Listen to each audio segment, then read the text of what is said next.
So what we're doing right now is we're trying, so thank you very much for this. We had Venus a moment ago on the screen. We do seem to have voice. Venus, are you there? Yes, I'm here. Wonderful. We can, oh, look at you. We can actually see you now. Okay, great. Super. So our next speaker up is Venus Rekow, and she's coming to us remotely from Washington, I believe. Is that right? Whoops, where did you go? Yes. Oh, that's your slide. Okay, cool, perfect. And Venus, I'm going to just hand it over to you. You're up on your slide. If you can put the presentation mode on, perhaps. Other than that, I think we've got your computer that we're seeing now. Okay, I did put it on presentation mode. Okay. Well, just run. Let me go back. It's all right. You just go. Whatever you're doing, it'll probably work. So is it showing? Yes, we see you. We see inclusive innovation practices, and we're all excited. Okay. Can you see the screen? Yes. Okay. Good morning, everyone. Thank you for the invitation, Sandra. Thank you to Ronnie from Microsoft for recommending me.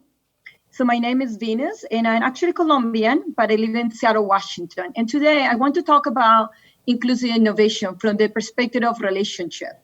Innovation, based on Howard Schultz's idea, is about rethinking the nature of relationships. It's not just rethinking products. He did not invent the coffee, but what he invented was more of a new way for us to connect with other individuals through community in the Starbucks.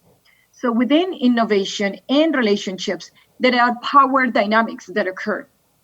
And when we drive innovation from the point of view of doing things for people instead of with people, we're actually holding power over those that we're innovating with.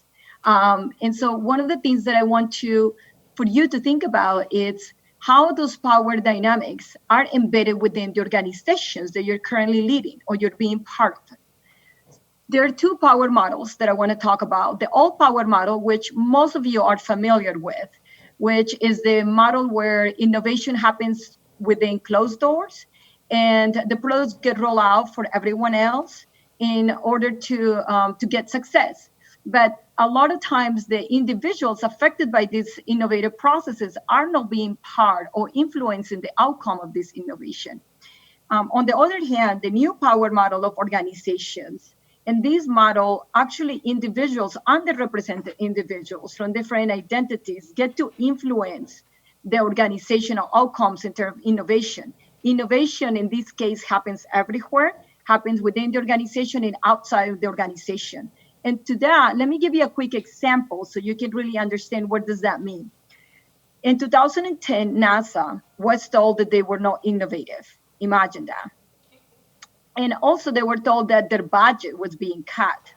And so one of the things that the unit director did is that he decided to take a quite radical approach and enlist the wisdom of the crowd, of the community to solve the research and development problems that they had. They created a website and asked people to help them solve 14 problems. Out of that, 3,000 people responded to their call. And some of them were experts, some of those were enthusiasts. And what happened was the normal R&D cycle that is between 3 and 6 years, which is quite costly, was reduced in some cases to 3 and 6 months. And out of these, there was one particular sample, one particular problem that was solved by a telecommunications engineer who created basically a new algorithm for one of the problems that they face. The problem that they face are solar storms, which are very difficult to deal with when you are in space.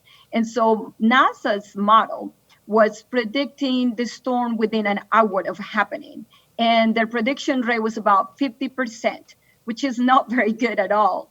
And so this telecommunication engineer actually created a new model that predicted the solar storm within 80 hours prior to the event and a 75% of rate of accuracy.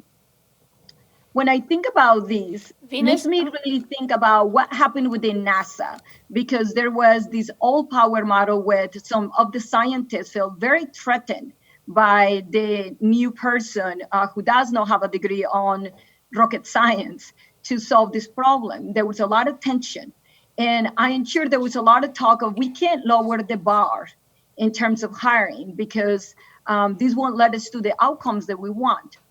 When I think about inclusive innovation, I think about people from underrepresented groups influencing the outcomes that we have. And one of the things that I deal with a lot is organizations and individuals within organizations saying that to hire minorities normally means that they are lowering the bar. And so imagine that NASA had stuck to the old power model and had only hired rocket scientists with PhDs. They would have missed the opportunity of tapping into this talent of this engineer who was a telecommunications engineer solving their problem, which it caused almost nothing to them because he was doing it out of his home. So I want to bring you these because I know that that is one of the barriers that we continue to hear when we talk about hiring women or people of color into organizations. And in order for you to really have inclusive innovation, you need to assess your organization. Think about how inclusive is your organization from the perspective of your partners. What would they say about you? What about your employees, your customers, the community, the board of your organization? When I do a 360-degree assessment of these of the organization, I normally hit patterns in terms of what organizations can do to be more inclusive.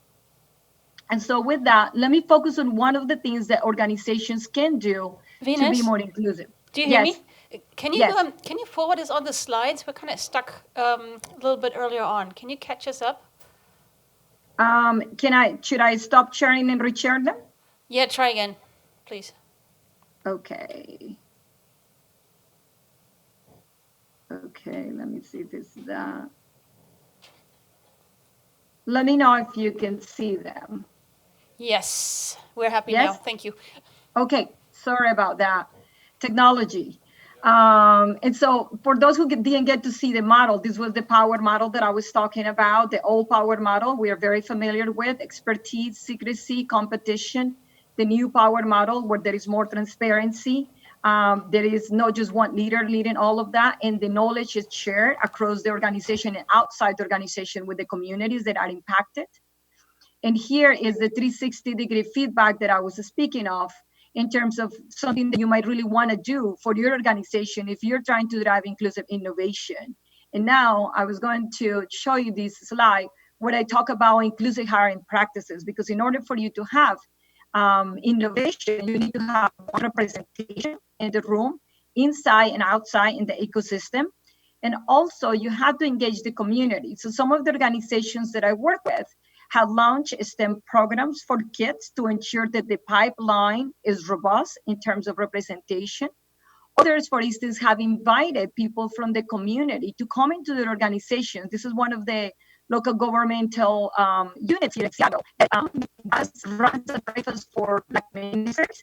And basically they come to listen, also to share what's going on with the community. And this is a way of managing information back and forth in order to hear what's going on with that community and influencing in some way what's happening, reaching them in another way of really allowing the community to be heard. Another organization that I work with actually has a prison training program. They are focused on economic development, and specifically they train entrepreneurs to be successful. And so they launch a prison training program for people who are incarcerated to be able to have access and learn how to run a business by the time they leave. As you may know, when people leave prison, they have a lot of barriers. They carry their history with them, which preclude them from job opportunities. So being able to launch their own business is really important. The other thing that organizations are doing is that they're rethinking about even their hiring criteria. So before, you may focus only on technical ability, whether or not the individual has the technical knowledge or education to conduct the job. But now they're thinking, okay, there are other things that we can assess that are really important for us to be successful. And one of them is adaptability. Can this individual adapt to the changing environment? What about collaboration? Can they drive collaboration within the organization? What about their judgment? Are they able to make critical decisions with accuracy within the organization? So these are some of the ways that they're trying to remove barriers, because some of the underrepresented communities may have had no opportunity to really learn, to have education, maybe formal education, I guess, to be able to join the workforce. In other cases, they're also removing background checks from the hiring practices in order to allow more people to participate in their systems.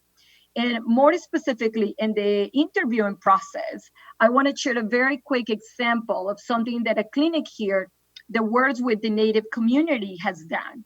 In order to hire people in the clinic, they actually invite 2 elders from the Native community and 2 teenagers to be part of the interviewing process and influence the outcome, the who gets hired, because they're hiring not just for technical expertise, but also cultural competency.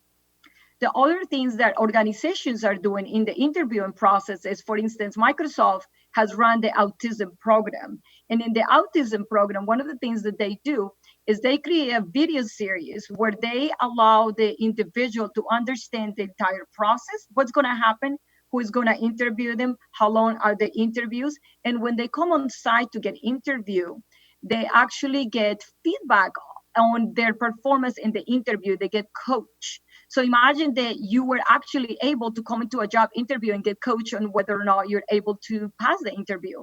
I think that these practices that are currently focused on autistic individuals can also be applied to regular individuals, to what we call neurotypical individuals, because we could all benefit by hearing about our process and how we're really able to influence in some way the relationship that is happening in this interviewing process. We're used to the one-way communication, but inclusion is about two-way communication. It's about sharing power and connection. And the last thing I want to say is, when organizations focus on inclusion, they focus on ability and no disability. They're really trying to listen and understand what's the difference and the impact that these individuals can create in the organization with their knowledge and their abilities, and not just focus on their limitations. And so with that, one of the things the organizations do is, in order to attract these individuals, they're hiring interpreters, deaf interpreters. They're also running their job descriptions to change the language to ensure it's gender neutral. And what these organizations are seeing in return is that the population of disabled individuals actually have high accuracy in their tasks, have higher productivity rates than their general population in their workforce. So I highly recommend that you think about, when you think about inclusive innovation, that you think about changing your hiring practices to ensure that all voices are heard within your organization. Thank you. Thank you. Thank you. You hear me? Thank you, thank you, thank you. Yes, thank you very much, Venus. Much appreciate that. I think we were able to follow this along all right. So I see a lot of heads nodding here for your information that you can't see, of course.